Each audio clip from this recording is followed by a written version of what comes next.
தயவு செய்து நீங்கள் கூறுங்கள், இந்த சந்தர்ப்பத்தில் நாம் அனாவசியமான அச்சத்தை ஏற்படுத்திக் கொள்ள வேண்டுமா இல்லையா?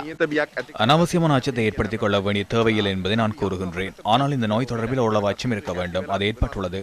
மீண்டும் ஒரு பாரிய ஆபத்து தோன்றியுள்ளது.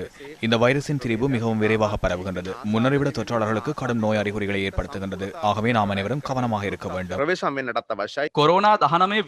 கொரோனா தொற்று நிலைமை தொடர்பிலான அரசாங்கத்தின் கருத்து என்ன? கோவிட் 3வது அலையின் போது இந்த வைரஸ் தீவிரமாக பரவி வருகின்றமை தெளிவாக அடையாளம் காணப்பட்டுள்ளது. ஆகவே இந்த திரிபு வைரஸின் வீரியம் அதிகமாக உள்ளது.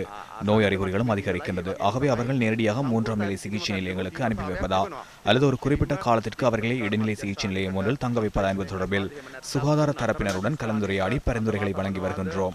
இந்த நிலைமைகள் முகாமைத்துவம் செய்வதற்கு தேவையான சூழல் நாட்டில் உருவாகி வருகின்றது என்ற நம்பிக்கை எமக்கு உள்ளது. பொது சுகாதார பரிசோதகர்கள் மற்றும் சுகாதார தரப்பினர் பயண கட்டுப்பாடுகளை விதிக்குமாறு உங்களிடம் கூறுகின்றனர்.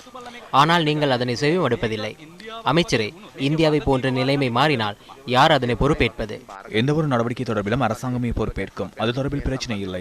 இது தொடர்பாக நீங்கள் வினவுகின்ற விடயங்கள் மற்றும் சுகாதார தரப்பினரின் ஆலோசனைகளுக்கு அமைவாக அடுத்த கட்ட தீர்மானங்கள் எடுக்கப்படும். அது தொடர்பில் தேவையான மேற்பார்வை செய்யப்படுகின்றது. நாடளாவிய ரீதியில் பயண கட்டுப்பாடுகளை விதிப்பது தொடர்பாக நேற்றைய அமைச்சரவை கூட்டத்தில் ஏதேனும் பேச்சுவார்த்தை இடம்பெறவில்லையா? பொதுவாக அந்த விடயம் கோவிட் ஒழிப்பு தொடர்பிலான செயற்பாட்டு மத்திய நிலையத்தினாலே ஆலோசிக்கப்படும்.